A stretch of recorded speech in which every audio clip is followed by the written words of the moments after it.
NDA में जाने पर पछताएंगे नीतीश कुमार, हो सकते हैं बड़े नुकसान। बिहार के मुख्यमंत्री नीतीश कुमार ने एक बार फिर से एनडीए ज्वाइन कर लिया। एनडीए ज्वाइन करते ही नीतीश कुमार महागठबंधन पर हमलावर हो गए।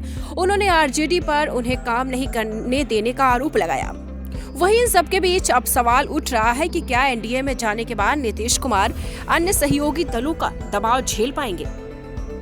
बिहार में एनडीए और जेडीयू की नई सरकार बन गई। पलटी मारते हुए नीतीश कुमार एक बार फिर से मुख्यमंत्री बन गए।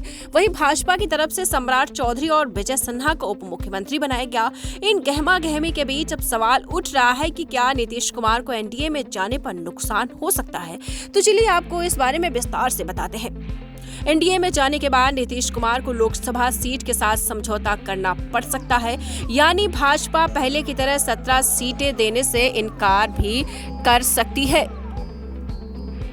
एनडीए में जाने के बाद नीतीश कुमार को भाजपा में दो दिग्गज और फायर ब्रांड नेता सम्राट चौधरी और विजय सिन्हा से निपटना आसान नहीं होगा। चिराग पासवान के साथ समझौता करना भी मुश्किल होगा, क्योंकि चिराग पासवान नीतीश कुमार का अभी भी खुलकर विरोध कर रहे हैं। लोकसभा चुनाव में मुस्लिम वोट बैंक का नुकसान झेलना पड़ सकता है, क्योंकि लालू यादव सांप्रदायिकता का आरोप लगाकर मुस्लिम वोटर्स को अपनी तरफ खींच सकते हैं। राम मंदिर बनने के चलते मुस्लिम वोट का नुकसान हो सकता है, क्योंकि अब जेडीयू राम मंदिर का समर्थन करने से नहीं हिचकिचाएगी। उम्मीद लगाई जा रही है कि लोकसभा चुनाव के पहले सीट बंटवारे पर जेडीयू, भाजपा और एनडीए के सहयोगी दलों के बीच चर्चा जल्द होगी।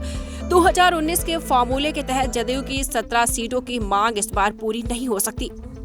नीतीश कुमार ने कब पलटी मारी थी, तो लगातार वो पलटी मारते भी हैं। 1994 में उन्होंने पलटी मार ली थी।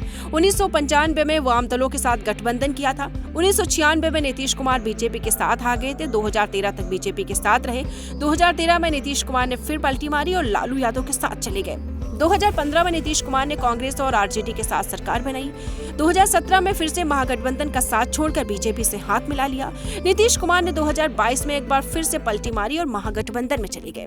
2 साल भी पूरे नहीं हुए कि 28 जनवरी को एक बार फिर से बीजेपी के साथ चले गए। तो मैंने आपको ये बताया है कि अगर एनडीए में चले गए हैं नीतीश कुमार, तो इनको वहां पर जाने से क्या नुकसान होगा, क्योंकि आप सभी जानते हैं चिराग पासवान अभी भी लगातार इनका विरोध कर रहे हैं नीतीश कुमार को, और 2 बड़े नेता फायर ब्रांड सम्राट चौधरी और विजय सिन्हा से भी इनको निपटना आसान नहीं होगा। तो अब देखते हैं कि अब आने वाला वक्त ही बताएगा कि अब अगली पारी में नीतीश कुमार अब क्या करेंगे। दीक्षांत एडुटेक लाया है दीक्षांत डिजिटल क्लास। दीक्षांत डिजिटल क्लास का उपयोग कर छात्र बना सकते हैं पढ़ाई को बेहद आसान और मजेदार। दीक्षांत डिजिटल क्लास को स्कूल में बैठकर देखना है तो पेन ड्राइव और स्मार्ट टीवी बनेगा सही माध्यम। चलिए अब ये भी जानते हैं कि दीक्षांत डिजिटल क्लास का फी स्ट्रक्चर क्या होगा। नर्सरी से लेकर यूकेजी के लिए 7,000, नर्सरी से लेकर दूसरी कक्षा के लिए 12,000, नर्सरी से लेकर 5वीं तक के लिए 18,000, नर्सरी से लेकर 8वीं तक के लिए 24,000, नर्सरी से लेकर 10वीं तक के लिए 30,000। अगर आपको डेमो करना है तो उसके लिए आप दीक्षांत डिजिटल क्लास के यूट्यूब चैनल को विजिट कर सकते हैं। हमारे यूट्यूब चैनल को सब्सक्राइब और फेसबुक पेज को लाइक करना ना भूले। धन्यवाद।